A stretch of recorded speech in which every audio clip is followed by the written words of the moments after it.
Hello and welcome to another useless Fire Emblem Engage tier list. This is going to be class skills, and shout out to Nemo for inadvertently suggesting this to me. This is probably going to be the last one of these that I do, at least for a while, because I don't have any other specific ideas, and I do expect to start uploading my next playthrough relatively soon. But yeah, I guess you never know what inspiration might strike. So, well, you'll get to find out. But in the meantime, yeah, let's go through these class skills. I want to once again kind of explain how I plan to evaluate these. So I'm not going to evaluate them like as if like they're attached to their classes. Because I think at that point it's basically just like something close to a class tier list anyway. Which I guess I could do, but I don't know. I don't think that's maybe it's so interesting. But I am going to, I've talked about like in some of the previous tier lists how good something would be like in the early games, say. But here, well, all of these require being promoted, right? And so we can, what I want to say, we can at least take into account the fact that like none of these are going to be available before promotion, unless it's Vander. You're not going to have access to these before you get your first master seal and that sort of thing. The only other thing to mention, for whatever reason, the tier list I've found like didn't have any of the DLC classes, except it does have like Soul Blade for some reason. I'm gonna put that to the side. Who cares? It's DLC. Yeah, so without any further ado, starting with Air Raid. So +5 speed if user initiates combat from a space the foe cannot enter. This is the Wyvern Knight class skill. This is at least B tier, if not A tier. I guess, spoiler alert, as with the personal skills, I think in general that the class skills are not terribly impressive. So I'll need to see how this shakes out in terms of whether I need to actually bump this up to top tier. Like, it's a solid skill. It's not amazing. +5 speed is obviously really good, but the activation condition is fairly specific. And, like, you don't generally have a lot of control over whether or not you can actually use it to your advantage. And in particular, against, is it going to come up against the enemies against whom it would make the most difference? I'm sure there are some cases where it does, but in general, the fact that you don't have control, it makes it's kind of like an unreliable thing. But the effect is good enough that it outclasses a lot of these other skills, which just don't do very much one way or another.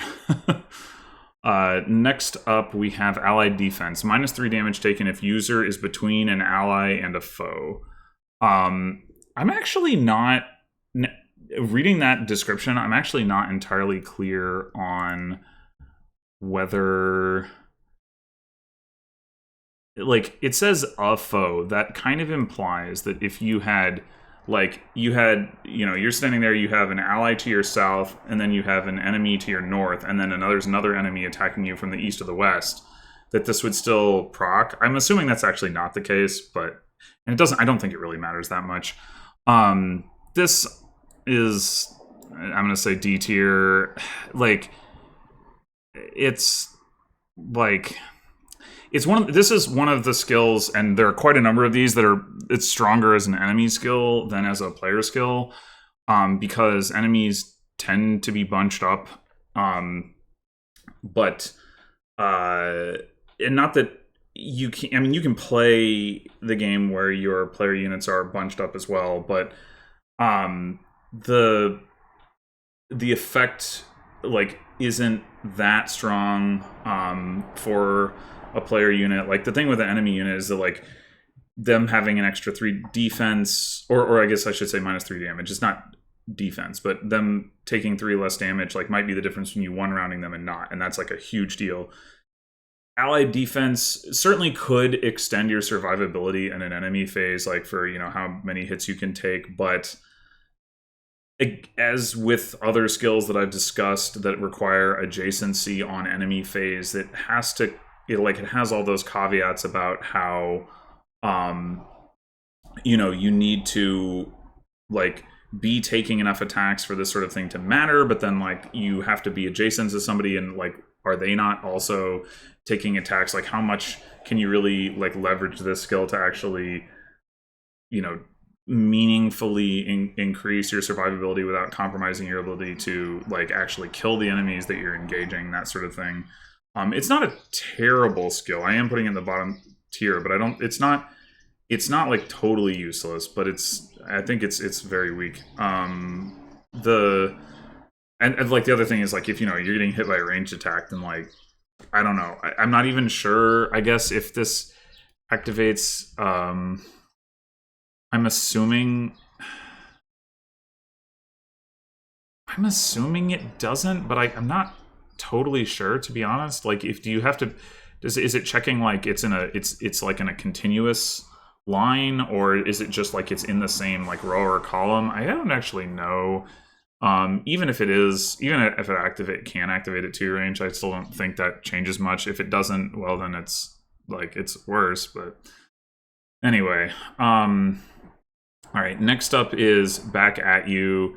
This is Dex % chance to add damage taken over 2 to the attack power of the user's next attack if foe initiates combat. So in other words, if an enemy attacks you and they hit you, you have a chance to add half of that damage back to your attack. So this is like a worse version of counter, like not like the crazy counter from like Awakening or whatever, but the counter from Tellius, where you would have a chance to just deal half damage back to them when they hit you, like straight up. This like it requires that you be able to like make a counterattack, and hit them with that counterattack in order to get the damage in, and it also requires that they initiate on you. So like counter would also work if you initiated on them. Like you could like in Tellius, the counter could still like go off because it was a response to their like dealing damage to you. And counter is not a good skill. So the thing that this does do is like it lets you potentially deal extra damage. So like there are cases where you like wouldn't be able to one round an enemy, and you can one round them because of this skill. But like it's not only is it unreliable because it's a percentage chance to proc, but it's also like, well, not only is it unreliable for that reason, it's also unreliable for the reason that you have to take damage. So like they have to attack you first of all, so it doesn't work on player phase. You have to take damage, which you might not. You might dodge. You might have defense. You might have res. Like whatever the situation, you might not end up taking that damage. You might not take enough damage, and you like so altogether it's very unreliable. And you want to be, if you're gonna be trying to kill stuff, you want to be killing stuff in a reliable way. And then the other thing is because it's on enemy phase, right?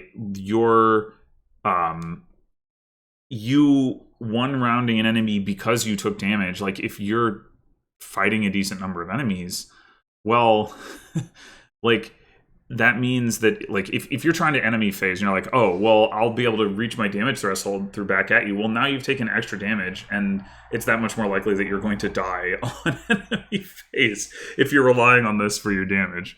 So I think this is bottom tier. I think that it's worse than allied defense, because it's just something that like you really cannot like plan around at all. Like it doesn't have zero utility. Like there are cases where there's an enemy that's going to attack you, and that's just like that one enemy or maybe 2 enemies, and like, oh, it wasn't like particularly important that you killed them on enemy phase, but hey, you did. Okay, that's nice. Like that's not completely useless, but it's not a lot better than useless. It's really underwhelming. Yeah. Not a good skill at all. Okay, so next up we have Brave Assist. So Brave Assist is if you're at max HP, you hit twice when you make chain attacks. I think the I think it retains like the 80% like hit rate, right? So like the attacks, it's not like you deal double damage. It's like you have an 80% chance to hit the first time, you have an 80% chance to hit the second time. This also means what I'm not sure about is like if you're using this with dual assist or dual assist plus, if the 35 or 70 or whatever percent chance to like proc dual assist applies to both or just the first one. But either way, I think this is like C tier. This is like Back at You. This is unreliable damage. Unlike Back at You, it's unreliable damage that you can use on player phase. It does require that you be at full HP, which can definitely be an annoying limitation, if only because like sometimes you level up and then you get HP and then you're not at full HP anymore. And also just the amount of damage that it does is not generally that impressive. I think in general chain attacks are like, it's a cool mechanic. I'm glad that it's in the game. I think ultimately it's more of an enemy, like favorable for the enemy mechanic than favorable for the player. I think I mean, you know, I think when you first are playing the game, like you're like, oh wow, chain attacks, like that's cool, I can use that, and that's legitimate. But I think, you know, once you learn more about the game, chain attacks are really not where you want to be getting your damage. And it's like a lot of what chain attacks are doing is it's making it non-trivial for you to like enemy phase against a bunch of backup units, because they'll chain attack you. But you know, there's a lot more enemies on a map than there are player units. Like spending your you know, units and your actions to set up chain attacks, I find to not be particularly efficient use of your like action economy, especially because it's unreliable. There's like not generally a way to boost that hit rate to where like it's guaranteed. So that being said, like I don't think it's useless, and I think, you know, if you like, it can be a way to kind of shore up, like if you have somebody who can like one round an enemy, but they are like, you know, their hit rates are a little shaky, or you have, you know, somebody who's like you have a bunch of units like attacking a boss, and like you have like you know, you don't have reliable hit rates across the whole thing, like adding in the chain attack damage like can potentially kind of like make up for some of that potential to miss. I mean, I find it easier to just use the time crystal, admittedly, to solve those kinds of problems, but you know, assuming that I can't solve them through, you know, other means anyway. But you know, I think it like damage is good, you know, like this isn't particularly good damage, but it is damage, and it's nice to have that, and it does work on player phase, which is where I tend to want most of my damage in this game. All right, next up we have Careful Aim, plus 40 hit rate if user initiates combat without moving. This is another ability that I think is pretty trash. Is it? I don't know if I think like the main use case for this is that like you attack a boss, you sit there, and then you like get danced, and then you attack them again without moving. So in that way, it's kind of like Ivy's personal skill, except less flexible. I mean, the effect size is larger, but it's less flexible because, you know, you can't have you can't like reposition yourself or whatever, like canter back, like come back in, have it be like, taking place over like multiple turns as easily, because like it doesn't matter where the enemy goes with IVs, but it does here. Yeah, I don't know. And of course then there are going to be cases where you're just like, you're sitting there and like the enemy happens to be like right here and I can use this and I don't need to move first. But so often you want to use your movement, like it's one of your most valuable resources, and yeah, it's just not being able to is just really unfortunate. And you can just imagine, like, if this is the way you're fixing your hit rate now, it's like, oh, I could move to that enemy, but let me use like 3 repositions instead to get over there so that I can like get my careful aim bonus. Like, oh my god, I just so I think I am going to say that it's worse than these two, because I think that the nice thing about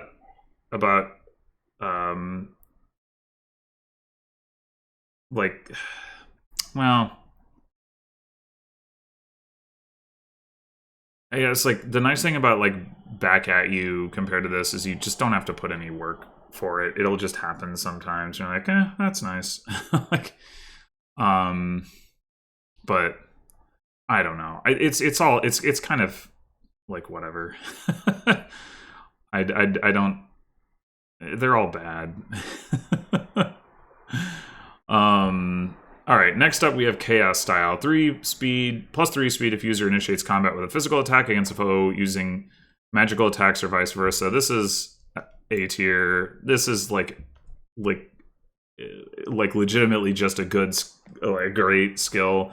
It does fit into the Mage Knight kit a lot better than it would most other kits, because Mage Knight does have the ability to switch between physical and magical weapons, and is also like, just by virtue of being a magical class, is going to be targeting physical units most of the time, and they're going to have a preference to that because they have lower res anyway. So like the speed is coming in like in the context where you're most likely to like care about it and want to be using that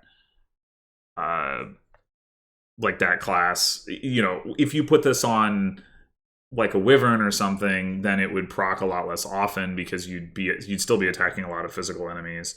So in that sense, like it's definitely got limitations, but I mean, like that's still better than like almost anything else here. I think, and like just like even if it's just like, oh, like for magical units, like fine, like that's still really good.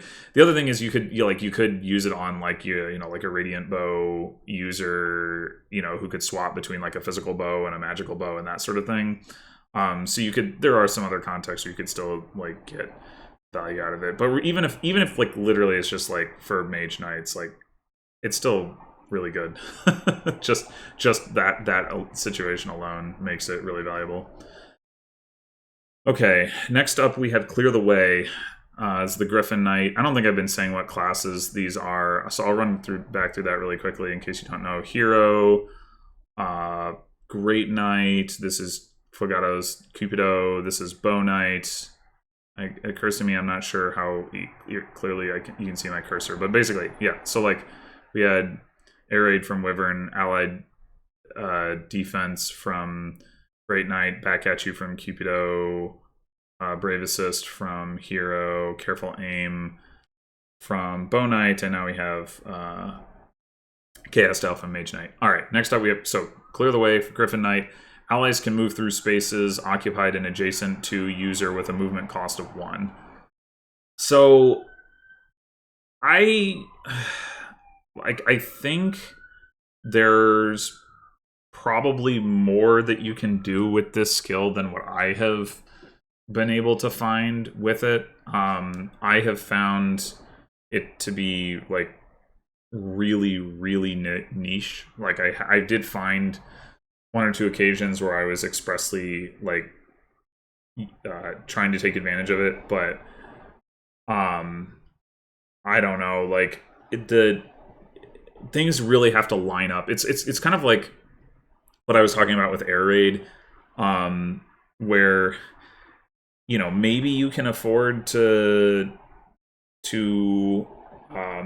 spend the action of a unit basically just like parking themselves over like some terrain or something, um, in order to get this boost. Although, and I realize people aren't necessarily always just going to inherit reposition onto all their flyers, but like if you do, like a lot of the value of this gets subsumed by that because you just like reposition them across the terrain or something. But I don't know. I think I'm going to give this one a little bit of benefit of the doubt and say that there's probably some good stuff that you can do with it that I haven't found. And so I'm not going to put it all the way down in D. I'm going to put it in C. But part of me wants to put it in D just because like I haven't really found it to be that good. But yeah, I can believe that if you had more of an eye towards it, more of a plan for it, that you could make better use of it than I was able to do. So I'm gonna keep it out of D. All right, next up is Diffuse Healer. This is for Martial Masters. If user is healed with a staff, adjacent allies recover 50% of the HP the user recovered. Utter trash. Utter trash. Who cares? Like, this isn't even... If this was like when you use a heal staff, it's AoE on the other people, maybe I would care a little bit, but this is when you're targeted by a heal staff? Like, what? Like, when are you ever going to, like, expressly try to take advantage of this? Like, oh my god. Utter trash. Alright, Divine Spirit. This is for Divine Dragon. Shortens the engage meter by 1 step. Also utter trash. Maybe this is better than Diffuse Healer. Maybe. I guess. The thing is, like, the thing about this skill is that you spend so much of the game not engaging any more than once per chapter. And then when you do engage more than once per chapter, it's generally like if you need to be engaged quickly, it's generally more efficient to just use one of the emblem pool tiles to recharge your meter. And then on top of that, like shortening the meter by 1 step often isn't even like a big difference maker, because like let me double check on this, but I wonder if I can find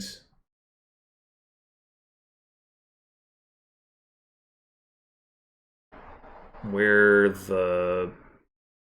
find the numbers on the actual meter.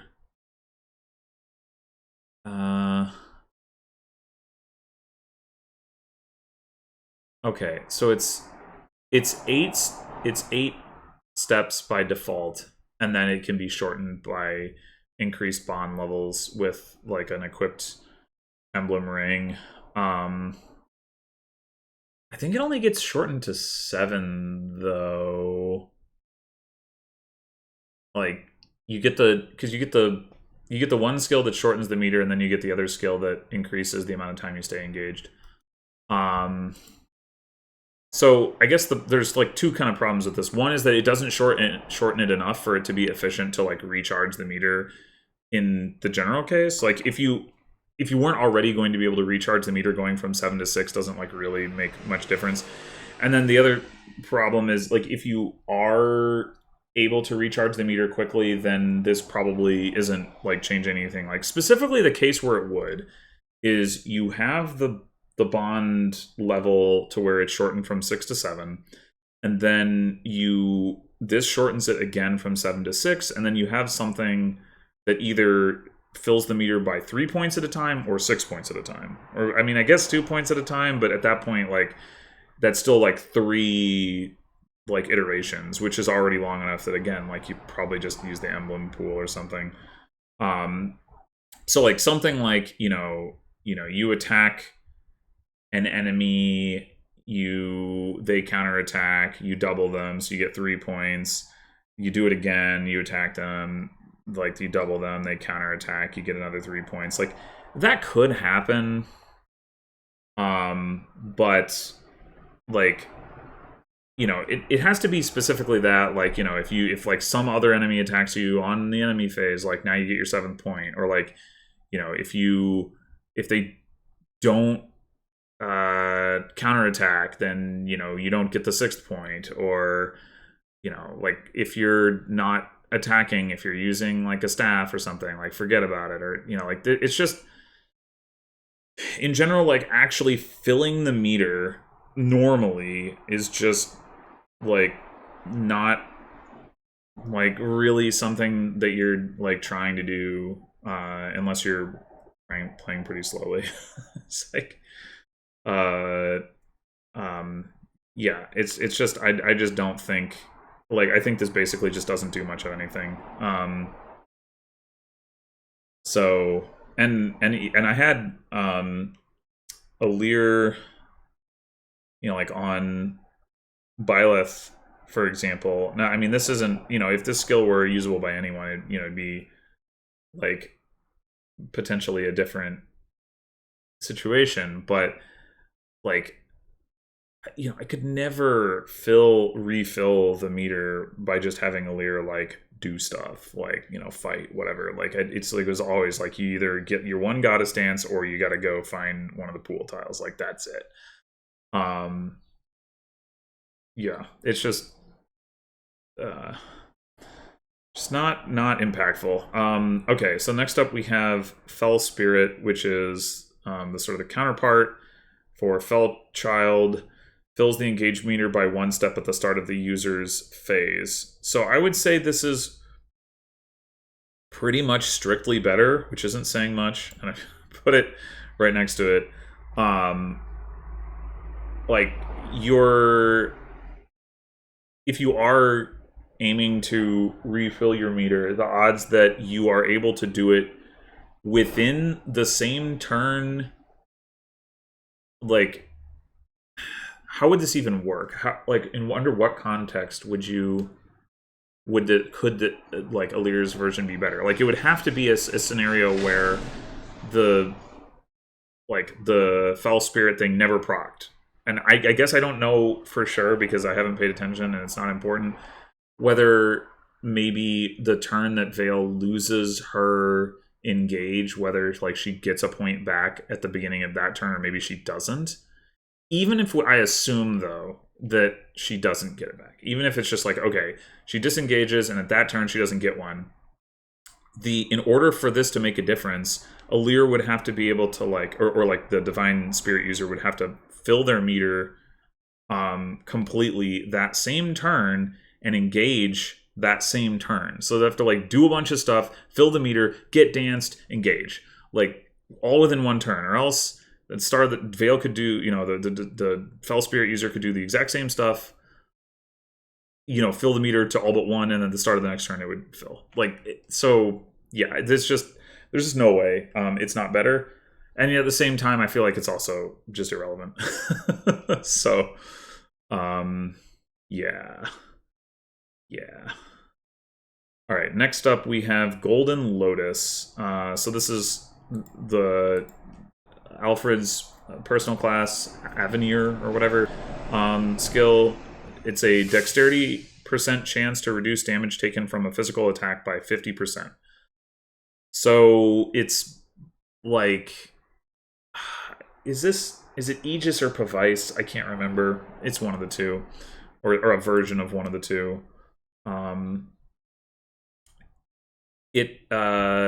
think it's all right. I'm gonna say that it's C tier. It's like the thing that I will say in favor of this skill is that if I'm going to use unreliable like proc based methods of improving my combat, I think doing that for durability, survivability is better than doing it for damage, because in a lot of cases your survivability doesn't depend on you like procking a thing every time, unless you're talking about like, Vantage, Wrath, crit stuff. But like it just depends on you procking it enough to not go down to like, however many hits it takes for you to go down. So like, it's like, oh, you would get like 6-hit KO'd, or you'd get, maybe that's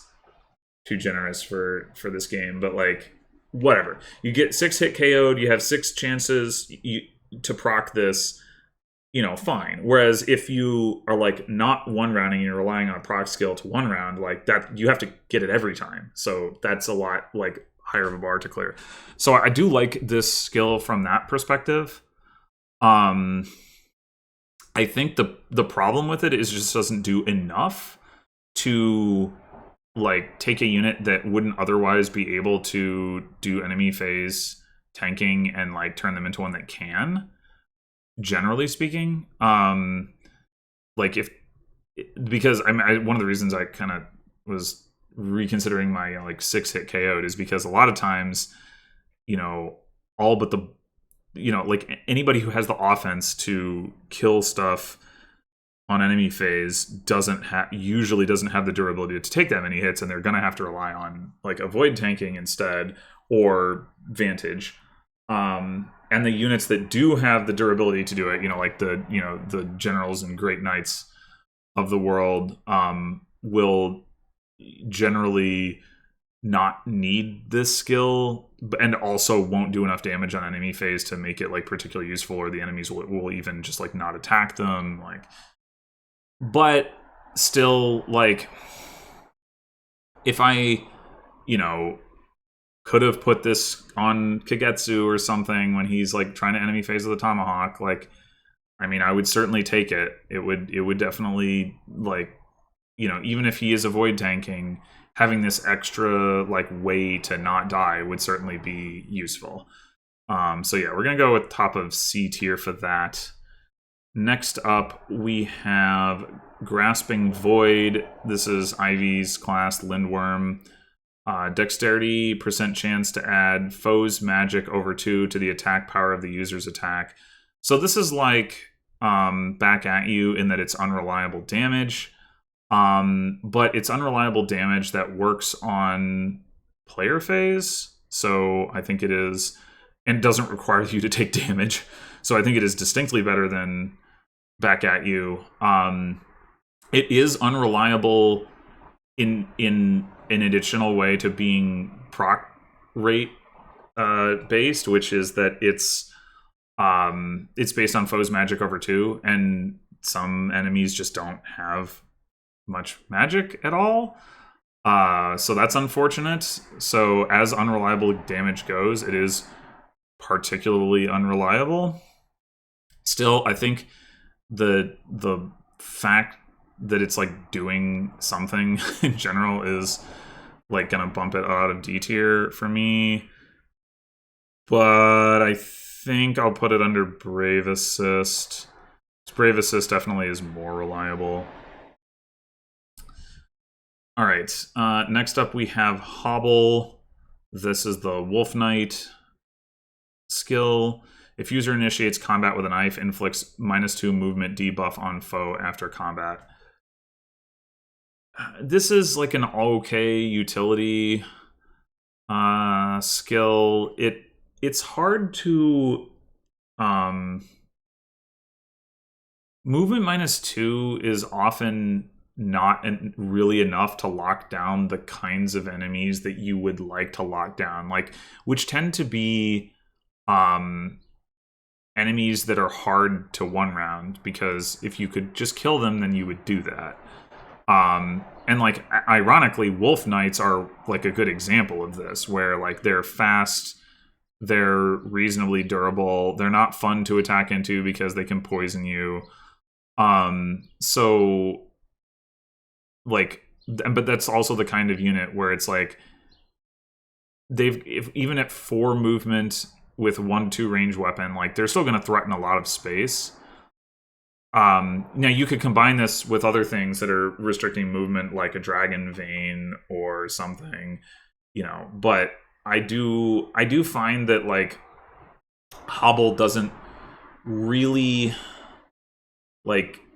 doesn't tend to do enough for me to feel like it's making a difference. It's just like the effect size is not big enough. And I mean, of course, I would rather be just killing the enemy if I can. That being said, I still think it's at least not a D tier skill.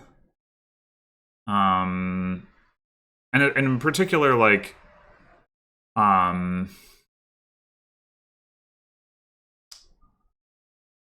like being, there's still value in just like reducing the threat range, even if like they're, the enemy's going to attack somebody, like they're going to survive, they're going to attack somebody, but like maybe it means that they can't attack like your back line, or they can't get around your formation or something like that. So yeah, I don't know. Maybe I should put it in D tier. I don't know. It is pretty weak.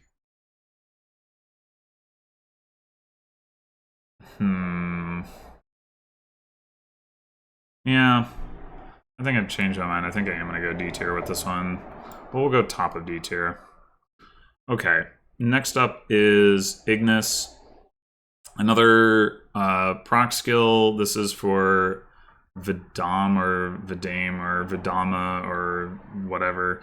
The promoted class for Saline. Dexterity chance to add magic over 2 to the attack power of a physical attack, or strength over 2 to the attack power of a magical attack.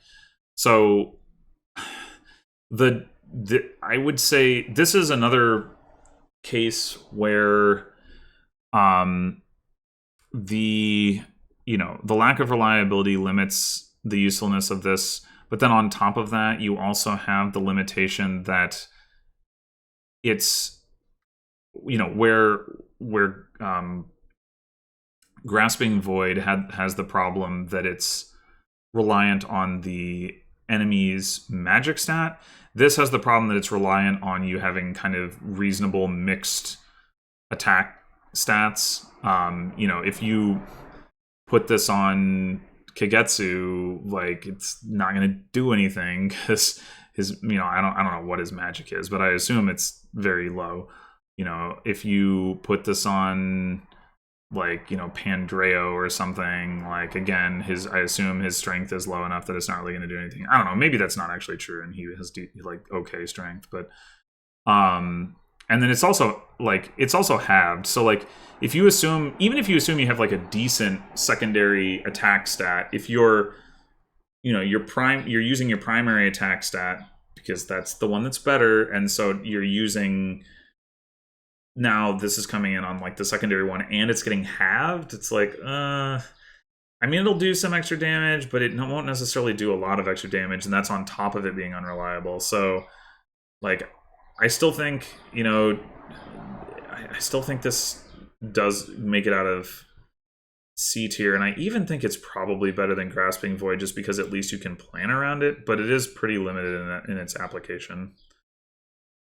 Next up is Luna. This is for Alchris personal class, the Titular d'Elite or whatever.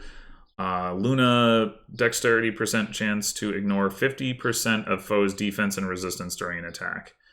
The nice thing about Luna is that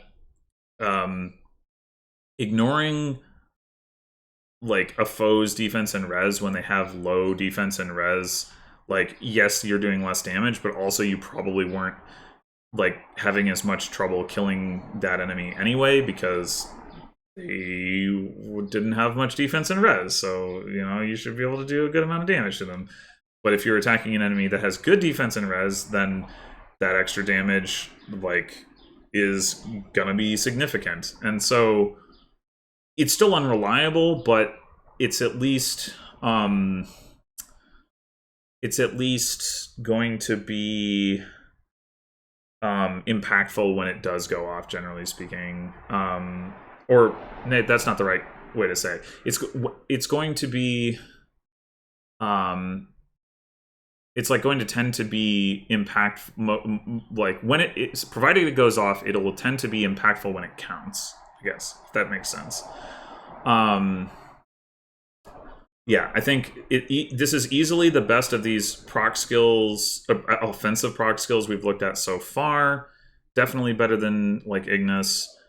The question is, does it manage to like outperform Brave Assist or Golden Lotus? And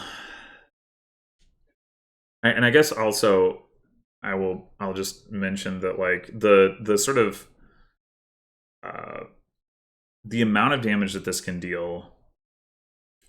potentially deal is like significantly better than how much some of those other things can deal. I mean, I guess in theory, Back At You can deal a lot of damage, but only in the context where you're getting like blown up. But like, you know, Ignis, it's really hard to see that dealing more than like 10-ish damage, and that's like, I mean, that would be a lot for it to deal. Like realistically, it's going to do quite a bit less than that. Grasping Void, in theory, Grasping Void could do, you know, like close to 20 damage against the right enemy, but are you going to be... Well, I guess if this wasn't attached to a magic class, I guess it could like plausibly do that, because you wouldn't necessarily be attacking with a tome. You wouldn't necessarily be reluctant to attack into a mage. Then again, mages, like if you're attacking with like a physical weapon into a mage, like are you going to have trouble killing them anyway? Probably not. Maybe against like a mage knight. But the point is, like, this, you know, there are a lot of bulky enemies where this can do like considerable damage to them that you would reasonably be attacking anyway. So including like bosses. So yeah, I think it's definitely better. But is it better than either the more like reliable Brave Assist or than the than Golden Lotus, which like just serves a different role? I don't really think so. Yeah, I think this goes here. All right. Next up, we have Merciless, the warrior skill, plus 50% damage dealt against foes suffering from break.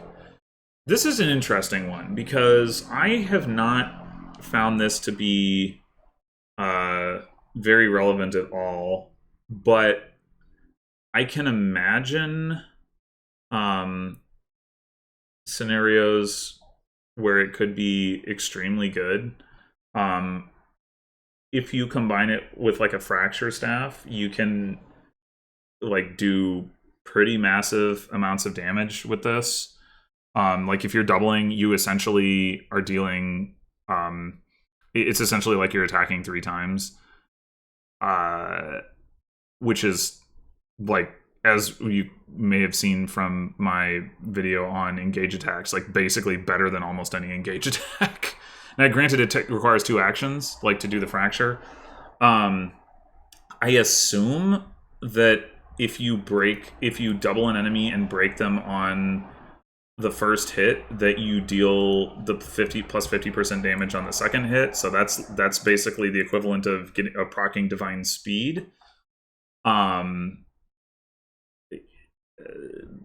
Like the issue is you have to get that break, and you you don't necessarily have a lot of control over, like, if you're just talking about the unit themselves and not and putting the fracture thing to the side, you don't necessarily have a lot of control over whether or not you're going to be able to get a break, because most units can't really just arbitrarily choose like whatever, weapon, to be able to get weapon triangle advantage. And then on top of that, there's all the ways that enemies can be immune to break, whether that's because it's like a boss that's immune to break, or whether it's because it's an armored unit that's immune to break, or whether it's because they're not in the part of the weapon triangle that like suffers that, whether like arts can't be broken, and tomes, knives, like and bows can be broken, but only by arts, which are too trash to use,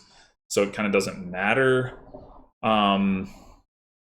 And I actually don't think that an arts user with plus 50% damage dealt to broken units would even, like, I think that would still not be enough to make them viable. Because the damage is just so crap on those classes and those weapons and such.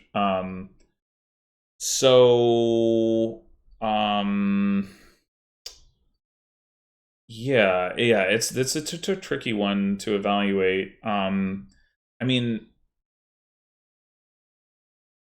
as a like, it just straight up does not work as a boss assassination tool in basically any context, because the bosses are all break immune, which is a big knock on it. But it is something that you can plan around, and there are non-boss enemies that it is important to kill. And being able to deal plus 50% damage is like a huge difference in terms of like, oh, this enemy, like, it's just really hard to reach the 1-round KO threshold. Oh, problem solved. I have not tried to leverage that. Maybe I should have, though, right? Like, it's not something I've like spent much time thinking about, but maybe I should have. Like,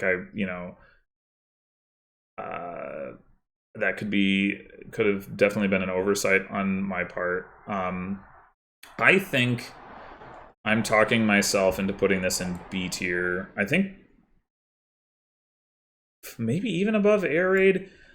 I mean, you generally have more control over proccing this. Yeah. Yeah, I think so. I think we're going all the way up there, which is kind of wild, but that's how I'm feeling about it. All right, next up we have no distractions. This is the sniper skill, plus 10% crit against foes that cannot counterattack. So the big question here is, can you combine this with like a crit based build and get value out of it? Because if it's just like plus 10% crit and your baseline crit rate isn't that high, then I think this is, this basically comes out, it like works out to be like more of this like kind of unreliable damage thing, and is probably worse than most of them in that the proc rate is going to be, the effective proc rate is basically lower.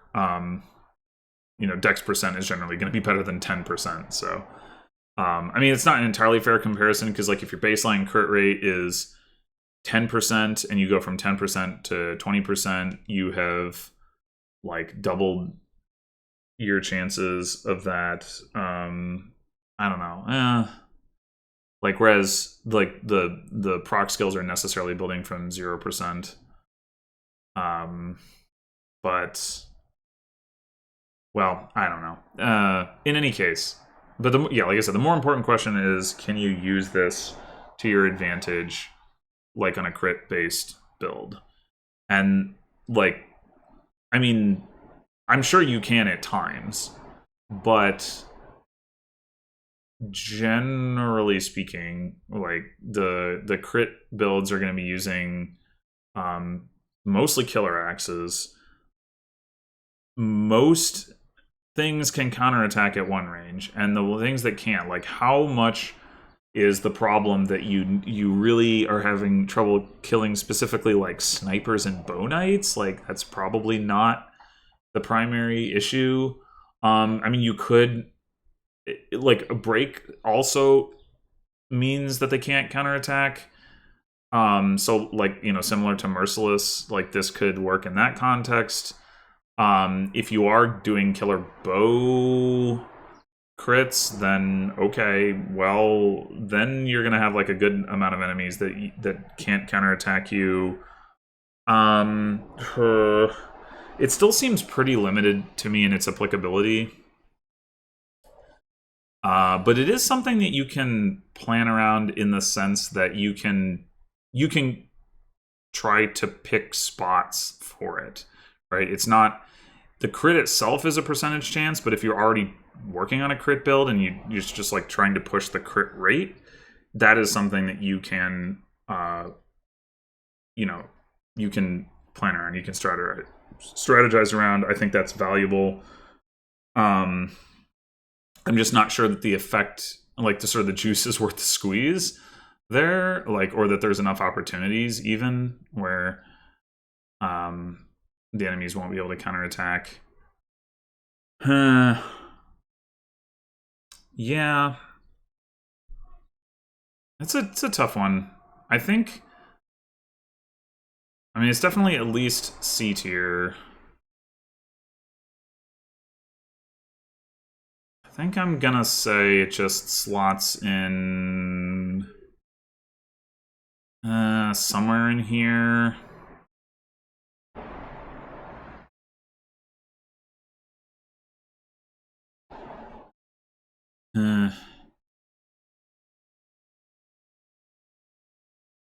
I could really see an argument for this being anywhere in these spots, like pretty easily. Maybe it should even be above Brave Assist. I don't know.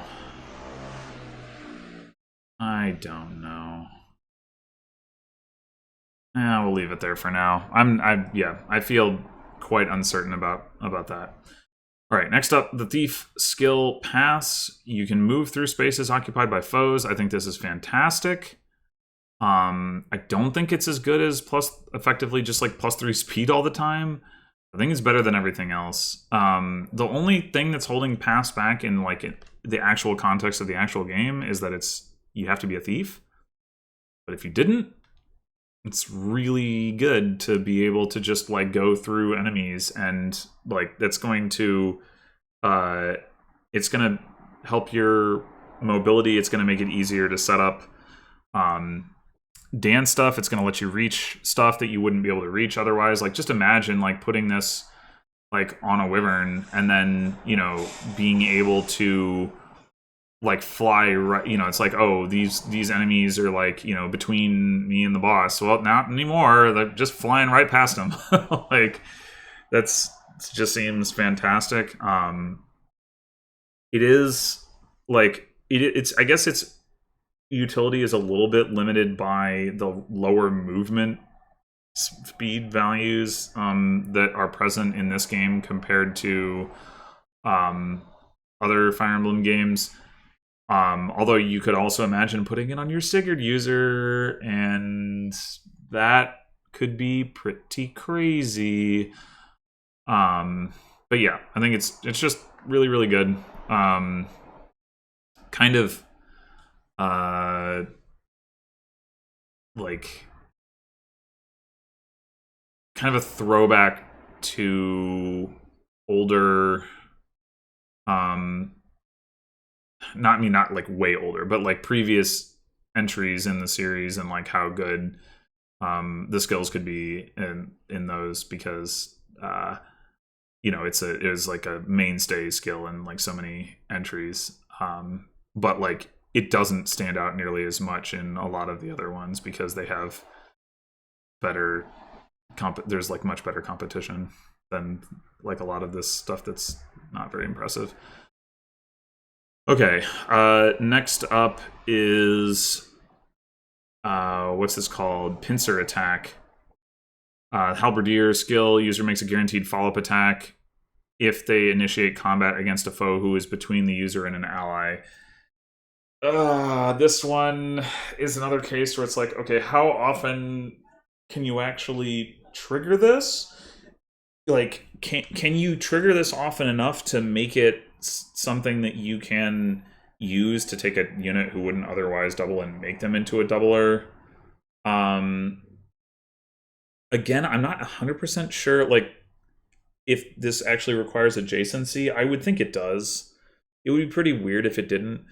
If it didn't, though, and you could, like, send somebody behind some enemy and then, like, proc this on, like, a sage, that would be really nice. Because, like, sages have crap speed, but they can have really high attack power, and just being able to, like, safely, you know, double from range, like, that would be really nice. The other, the thing to keep in mind, though, even then, is that,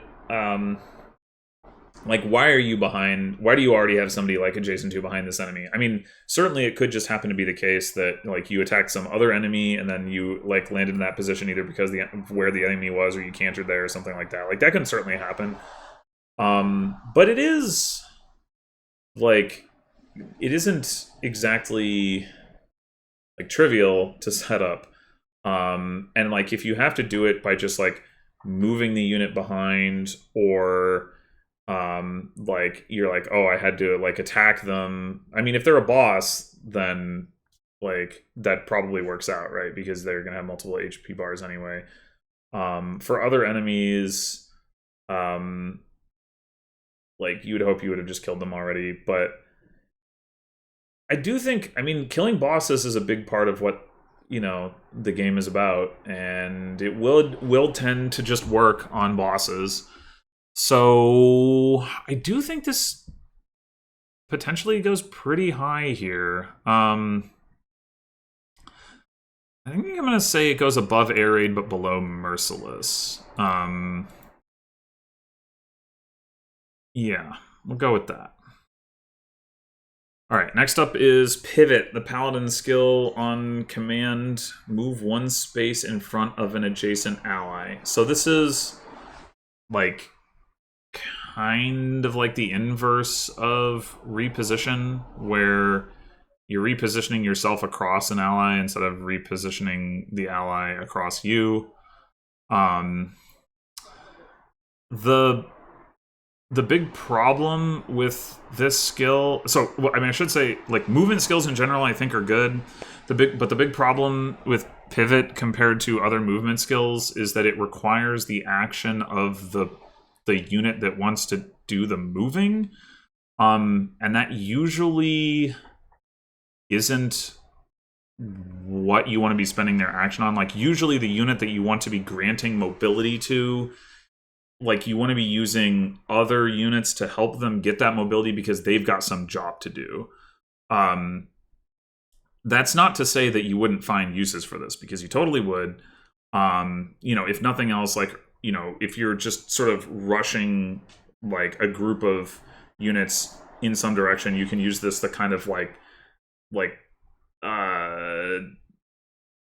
somersault them forward, kind of like you would with reposition, right? It's not, like, fundamentally that much different to have, you know, like, if you have one unit one tile above another unit, if with reposition you move the one that's behind forward first, and then you move the one that was in front past them, and then reposition the other one forward, and now you've switched places. With Pivot, you move the one that's in front first, and then you move the one that's behind, and they pivot across, and they've switched places, and it's the same effect. So in that context, it's, like, completely fine.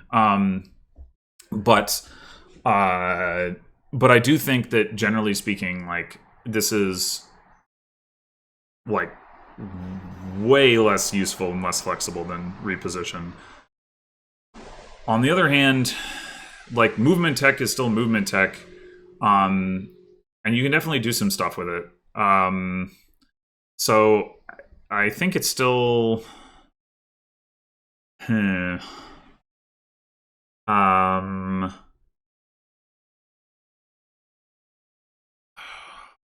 it's still going to go above at least most of the stuff in C tier. Maybe it goes in B tier.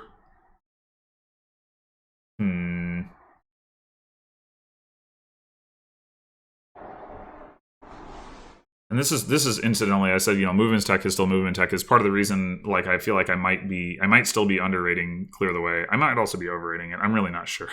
I find that one tough to evaluate, but yeah, Pivot, I think I'm gonna say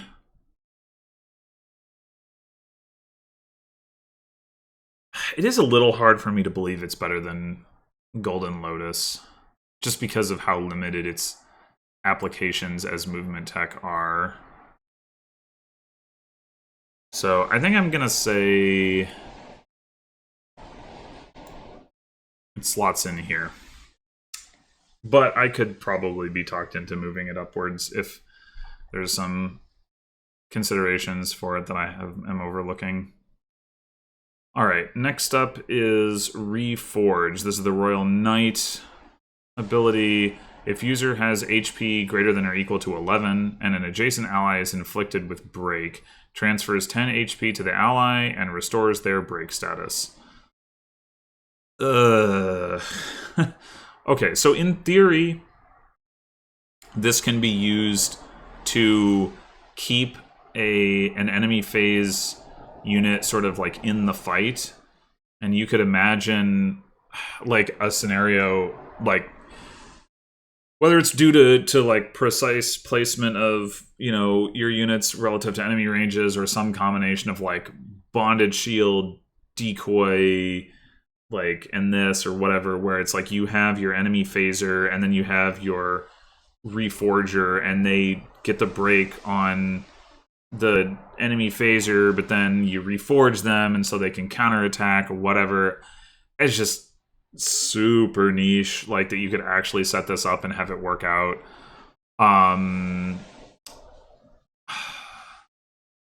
Is it? I think it's niche enough that it goes like all the way down here. Maybe it goes here. I don't know. Like, I think it goes no higher than this, but like,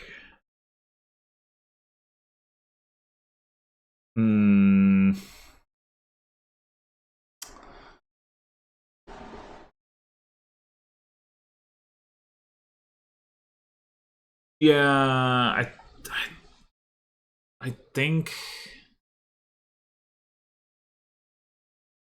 I don't know. I'm kind of now. I think I want to keep it above these two. I'm kind of mulling over, like, maybe I actually do want to move it above Careful Aim, and even above Back at You, because if you could get this to work, like, it could like legitimately like do something worthwhile in a way that I feel like is not so true of these other things. It's just like is going to take a lot of effort for it to come through for you. But yeah, I don't know. It's all just bad down here. I don't know. Trying to make the best of a bad situation. All right, well, let's move on to run through. This is the Swordmaster skill. So you can use the run through command to initiate combat with an adjacent foe, then move to the space on the opposite side of them, assuming the space is unoccupied. This is also movement tech, but compared to Pivot, you get to attack an enemy, which is good. So yeah, I think this is better. I think this is better than Pivot. It's gonna go in B tier. Does it go above Air Raid? That I'm not sure about. I mean, to be clear, like, the applicability for this isn't like that broad. There's a lot of situations where you don't necessarily like care that much about being able to get to the other side of an enemy like after you've attacked them. But there are some situations where it's really, really valuable. Like simple example, chapter 11, the 10 or 11, the one where you lose the rings for the first time, and I was having a Lear canter forward by like attacking an enemy. Like I just like try to get an enemy like at the edge of Alir's movement range, like attack them and then like canter forward to like boost my effective movement to get towards the objective faster. Run through would be like another way to accomplish basically the same objective. Like in some cases it would be better, in some cases it would be worse, depending on the position of the enemy and where I'm trying to go. But like it does something similar in that kind of context. Like if you're going down a hallway, like in this like Seedall's recruitment chapter, again, like you're trying to just boost. Oh my god, that was a lot of noise. You're trying to just boost forward like as much as you can, and run through is in the aggregate certainly way less flexible than canter, but just specifically in that kind of context, it's often going to be able to do a lot of what canter could do, and in like occasionally will be better than it, because like if you can't actually kill the enemy but you just like want to move past them and you want to move directly past them, like canter can't get all the way around to the other side of them, but this can get to the other side of them. And it can also like open up more spaces for you to attack a boss or something. Like if you've got particularly if there's like not a lot of space around them or something like that, and you like need like to open up more lanes of attack to take them down. So yeah, I mean, I do think it is useful. Yeah, it's probably better than air raid, because you have so much more control over it. I think I'll leave it here. Better than air raid, but not as good as pincer attack. All right, next up, we've got Sandstorm, the Picket, aka Tamara class skill. This is another proc skill, dex % chance to calculate damage using defense times 1.5 instead of strength when using a physical weapon. So the thing I like about this, compared to the other proc skills, is that it's not, like it's totally predictable how much damage it's going to do, and it's unlike Ignis, which also is predictable, but it doesn't require you to invest in something that isn't otherwise like particularly helping you, right? Like you can, like having a unit that has both high strength and high defense is just like a nice thing anyway. I mean, that isn't to say that, like the difference is that, this is not like it isn't using your strength. So like if you are investing in your strength in this procs, then now like the strength boosting that you had doesn't really do anything. If it is strength boosting, I mean, if it's just like attack boosting, then that's fine. But still, I guess the point is that it doesn't have like this sort of like outright like self anti synergy that Ignis kind of has. And obviously it's not reliable because it's the dex proc rate, but within that unreliability there is some reliability in terms of, okay, but like what's the effect going to be?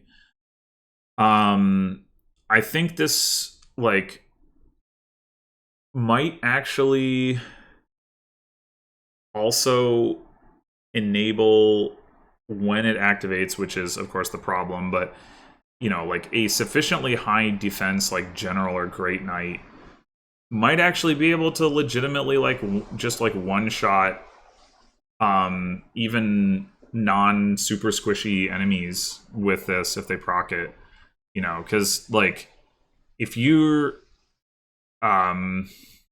you get like they can easily like run over 40 defense, which means like now you're talking about like over 60 like quote unquote strength when it procs, and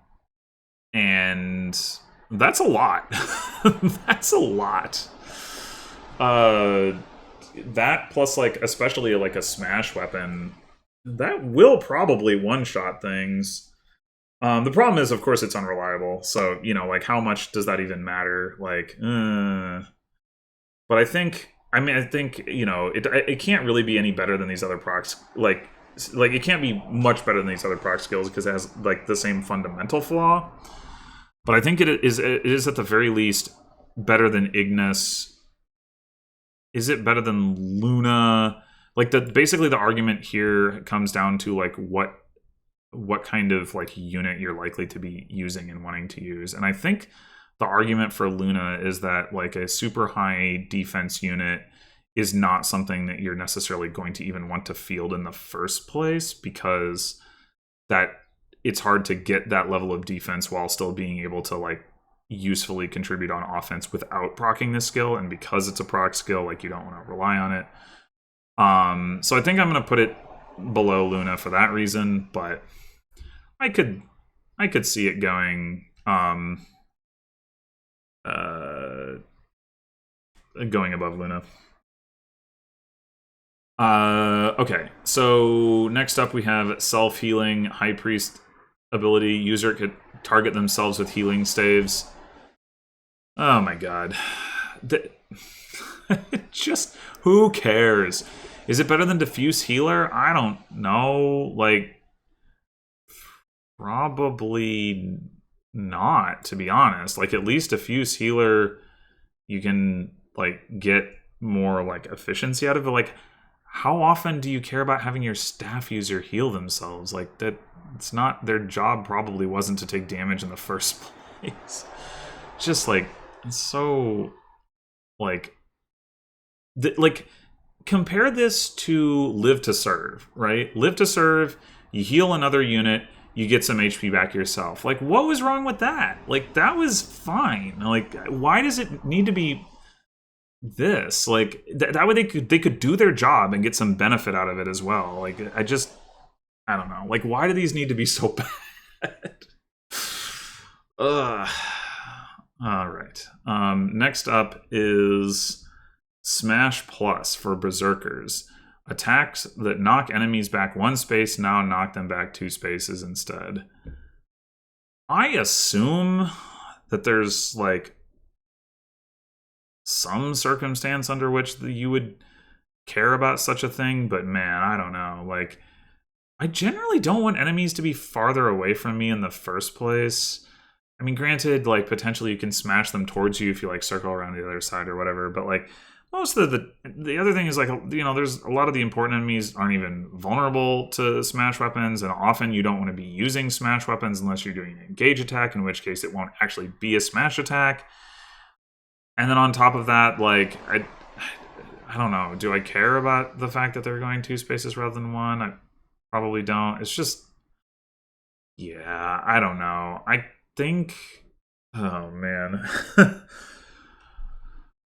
Where within the pile of Drek does it go?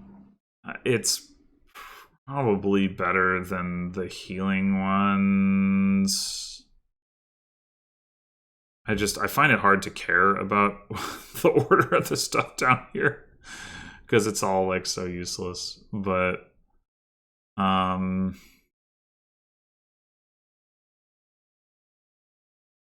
I don't know. I'll leave it there, I guess. All right, next up we have Soul. Dexterity % chance to recover HP equal to damage dealt over 2. This is for Successeur, the Diamant's class.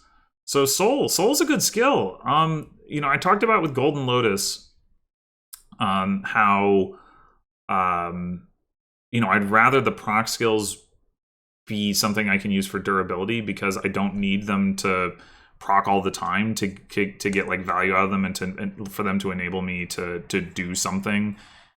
That goes for Soul just as well as it does for Golden Lotus. Now, the downside of Soul compared to Golden Lotus is that you do need to deal damage. The upside is that you probably want to anyway, and you don't need to, like, it's like Golden Lotus is is just like kind of like slowing down like the rate at which you die. But like, I don't want to say this. So reducing the damage taken from a physical attack by 50%, you're still taking damage. But like soul, like, you know, if you just like, let's say that you're gonna get targeted by like one really big attack and then like a couple of smaller attacks, like chip damage level stuff. Golden Lotus, it really can matter a lot, like which one it procs on. Soul doesn't care. It does just hit the enemies, proc the thing, get the health back. So long as you get it back before you die, you're good. Like it's you know, the boost to your like reliability of survivability is better in my opinion. And the other thing that it does is it potentially lets you go in to an enemy phase without even needing to heal in advance if you have like depending on like the nature of the combats you're going to be getting into. Like if you're out damaging the enemies enough, like even if you start on low health, if you have like enough opportunities to proc this, whatever, like you can like heal back up like along the way, and then, you know, in a way that where like Golden Lotus like isn't really doing that sort of thing. Like basically Golden Lotus has like a limit to like how much it can protect you before you go down, and Soul doesn't really. It can just keep going and going and going and going and going. So like this is a skill, you know, like I would like absolutely love to have on like my Wyvern Kagetsu enemy phasing, you know, like with a tomahawk or something. Like that now, you know, his like instead of like, okay, he has to dodge this many attacks or whatever, it's like, well, he can dodge the attacks, or he can just like proc soul and heal up after he gets hit, and like and it's all good. Like, yeah, I think it's like actually I actually do think it's like significantly better than Golden Lotus and all the other proc skills as well. How much better do I think it is? Like I'm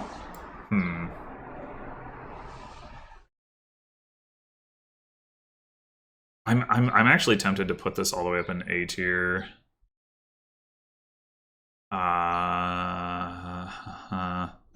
Incidentally, it also is like it doesn't care if you're getting attacked with magical attacks, which Golden Lotus does. And for some reason, it has the same proc rate as all the other stuff. Like, I don't know. It's just, yeah. It's like weirdly, it's weird how much better this is than the other proc skills.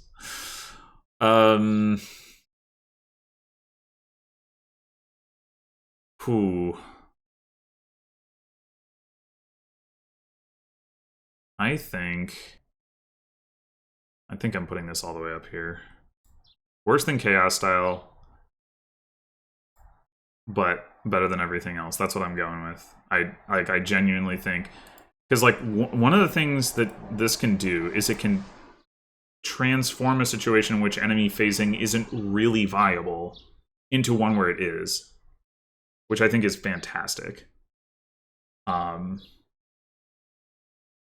Yeah, I mean, yeah, it's really good.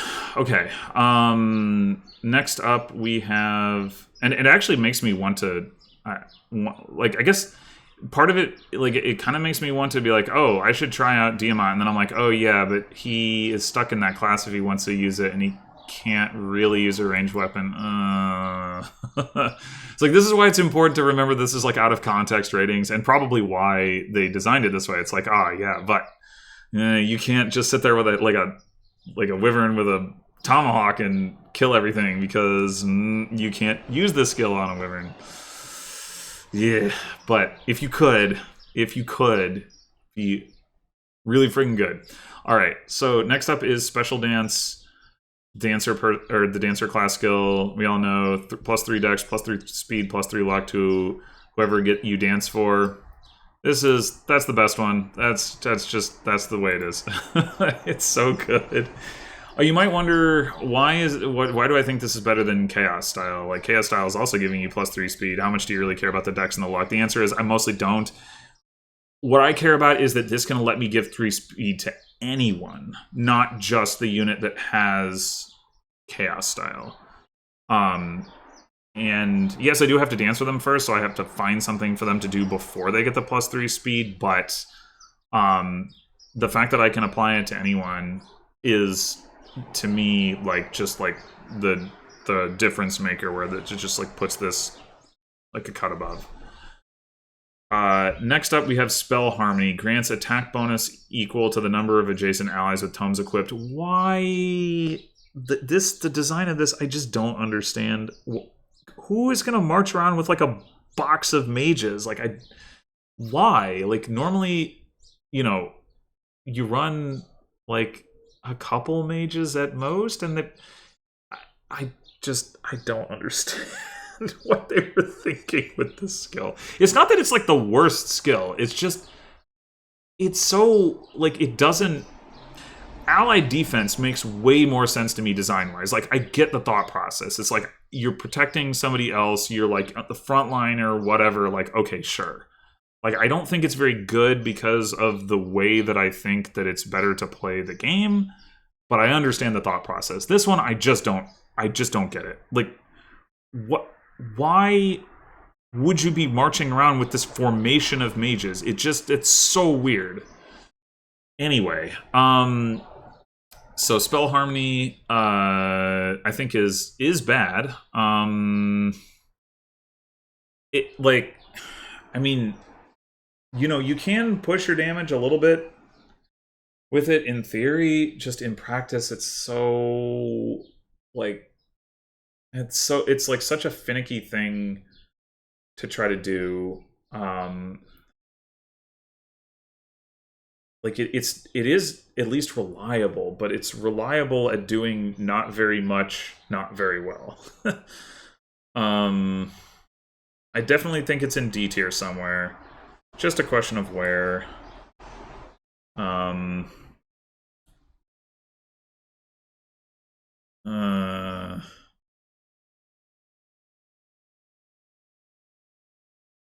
Probably either here or here. Guess I'll say here. I don't know. Whatever. Okay. Swap is the next one. This is the general skill. You can use a command to switch places with an adjacent ally. So this is more movement tech. It is definitely worse than reposition, but I do think it's better than pivot. If you compare it to reposition, you can still use it to boost somebody forward, just not as much as reposition can do. It's like half the effectiveness, but half effective reposition is still useful. And there are scenarios where it can do stuff that reposition can't do. The most obvious case being like if there's somebody in the way, and I ran into this all the time with reposition. Like it's a legitimate concern of like, okay, I want to reposition this unit, but there's somebody on the other side of them. Like, how do I, what do I need to do to get them out of the way? What's their, action for the turn going to be? It happens all the time. Usually, sorry, I say on the other side of them. What I mean is, like, there's a unit that you want to reposition and then 2 spaces away from them. Like, in that middle space is where you want your repositioner to go. And swap, the swapper can just do it. Usually, I think it's still going to be better to figure out a way to solve that puzzle than to use swap instead. But there are cases where you don't necessarily care about like 2 squares. You just need 1 square, and you'd be fine to have swap, and it's like easier to set up in that respect.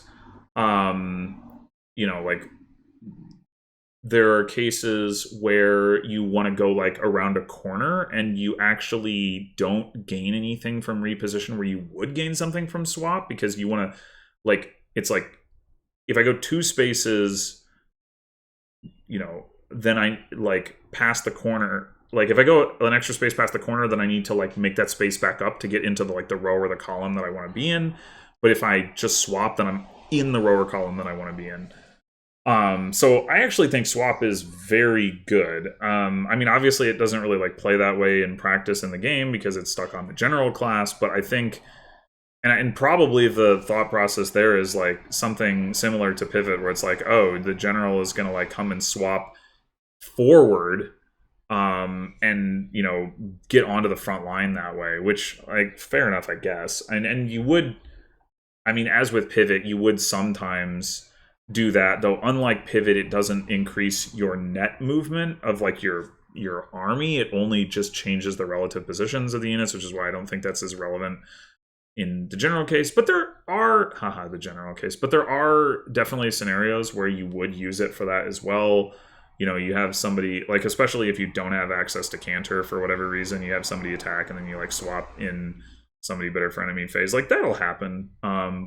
So yeah, altogether I think swap is good. Not as good as reposition, but I think it's still good enough that I want to put it in A tier, probably below pass, but A tier nonetheless. And next up we have World Tree. This is another proc skill. This is the Hortensia Sleipnir Rider skill. Dexterity % chance to not consume durability when using a staff. As with Golden Lotus and Soul, this one is nice in that you're not generally like, the fact that it's unreliable is not so much of an issue because you don't need it to proc every time. It's just if it, you know, if it procs 20% of the time, like if your dex is 20 and you have a 5-use warp staff, then you essentially get 1 extra use out of the warp staff. Like, that's valuable. How valuable is it? Well, that's a little harder to say, because that gets into like the game economy and like how many staves are available and like how many of them you want to be able to use and like the marginal value of, you know, the staves in different given contexts. Like it is, despite the fact that I was trying to play quickly in my playthrough that I just completed, I definitely underutilized staves. And, you know, if that seems hard to believe, I assure you that if you were to go watch, like, you know, real LTCs, that you would see significantly more aggressive movement staff usage in those. I don't know because I haven't, like, studied those in detail to what extent those players, like, rig or rely on World Tree procs. I would be surprised if they didn't, because it is usually the case across various Fire Emblem games that movement staves are like the limited the limitation on the resource of movement staves is usually relevant. However, I do think it's fair to say that it's usually, like, they usually have to be very limited for that limitation to be relevant in any but the most, like, sort of strict and demanding LTC contexts. So, like, I don't even, so, like, even, for example, in my case, like, I was willing to use the staves, and I did use them. I didn't come particularly close to using them all up. I could have used them significantly more aggressively and still been fine. So how valuable is that?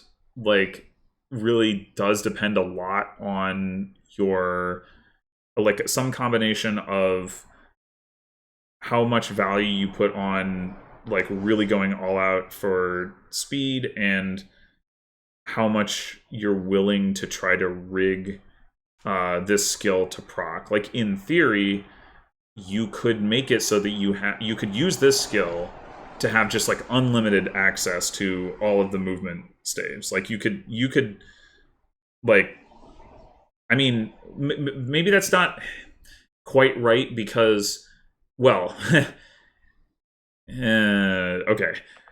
In the actual game, there's only one Hortensia, so even though you could rig it to proc this every time, you still can't have unlimited access to those staves in the sense that there's only so many of them total that you can have. So even if you keep them all, you still can't have like 10 warp staves. Minus maybe the well. I don't know. Maybe with the well you can, but whatever. Who cares about that? So that's one thing. And another thing is that like she is the only one who can proc the skill. So like you could still run out of like your other like copies. I mean, presumably what you could do is like trade them, like if you needed to, is like trade them around so that you keep them all from running out, because it's like, you get one of them down to 1 and then you give it to her and then she uses it, and then the other person you're using it with uses the one that's still like full because she was preserving that or whatever. Like you can do stuff like that, but there is still like a sort of like a limit to how much you can use them like outside of Hortensia using them. And I guess something else I wanted to point out earlier, and I kind of skipped over, so I'll just interject this now, is that like one of the things about like Hortensia in like a LTC context is she also has like the personal skill that boosts staff range, which means that people are going to use her anyway. So it's like potentially going to make it a little harder to disentangle. Like, to what extent are they using her for that reason versus because they care about like this skill? But anyway, but in the context of this tier list, Hortensia doesn't need to be the only one with this skill, which means in theory you could put it on everyone who is using a staff, and then they would all be able to, you could just like have all of your movement staves be essentially infinite durability, which is pretty dang good. But like, again, in the context of this tier list, I'm not going to be, I certainly don't want to be evaluating this as if like, oh, we're rigging all of our like world tree procs, because like if we're doing that, why aren't we rigging Luna and Ignis and whatever? And I wouldn't do that anyway, like just in general, like that's really not my style. Like I have done like LTC runs of other games where I have done some amount of rigging, but the amount of that I'm willing to do is pretty minor. And I mean, you can kind of see it in my Engage playthrough where I'm like, I'm willing to burn a certain amount of crystal charges in order to like re-roll, certain attacks or enemy phases or whatever that I think like have like a good enough chance of success. But like if it just like doesn't work, then I'm gonna be like, okay, forget it, and I'm not gonna install like mods or whatever like to try to like like find like a specific RNG string or something like that. So all of which is to say, this skill, the ceiling value on this skill is insane, but it depends on a combination of like wanting to play the game in a certain way that I think, even though I value going quickly, I don't necessarily value like, I don't necessarily think you need to like look at things from a what is the absolute minimum turn count standpoint, and like what is, like what sort of like rigging are we doing to set that up and all that stuff. It's like this skill, if you're just kind of playing the game and trying to go fast, this skill will help you with that, but not necessarily like so much, right? Because if you're not rigging it and you're like not necessarily worrying about trying to hit the absolute minimum turn count, you're just trying to go fast, then like you probably have enough usages of warp, rescue, and rewarp to get you through the game without ever needing to proc this. So where does that leave us? I don't really know, but I think I'm going to kind of split the difference on this one and call it top of B tier. I think you could, within the context of how I'm evaluating this, I think you could very reasonably make the argument that it's more like C tier, that it's like, it's just not like making enough of a difference. Like, I think you could also make the argument that it's the best skill like that it should be the top of A tier. I think both of those would be reasonable. So I'm just kind of splitting the difference here. Yeah, I mean, because I don't want to like take away from the, for instance, I don't want to take away from the idea of planning. Like if you want to go through and like plan out and say like, okay, I have this many rescue, warp, and rewarp usages that I can, kind of plan out where I'm going to use them throughout the game. And it turns out that if I could get like one more warp use at some point, that would be really nice. So I want to have World Tree like for that. Like, that's legitimate. Um, but at the same time, like I don't want to give like too much credence to that because I don't think you should be like required to do that level of planning, and like most of these other things that are like high, that I find to be high value don't require that level of planning to get value out of them. And I'm not saying World Tree requires that level of planning to get any value out of it, but it does require that level of planning to get to like sort of maximize the value. Otherwise, you're just like, well, I'll hope it goes off and like maybe that'll change what I do at some future point because I'll have like another charge on this staff or whatever. But then like maybe you would have had enough anyway, and maybe it doesn't actually affect anything. So it's, yeah, like I said, it's complicated, and I could see putting this anywhere from like A to C tier. I think any of that would be reasonable, really. But we'll go with B tier, and that will do it for this list. Looking back over this, I think again you can kind of see like this, like as with the personal skills, not maybe to the same extent, but as with the personal skills, it's pretty bottom heavy. And like this one in particular, I could even see moving down to D tier as well. Yeah, but I guess let me know what you think. Let me know like about why I should have moved Reforge a couple of spaces to the right or whatever, because that's very important.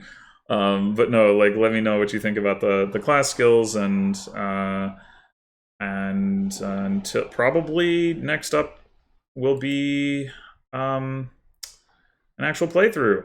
So that's exciting. Thanks for watching, and until then.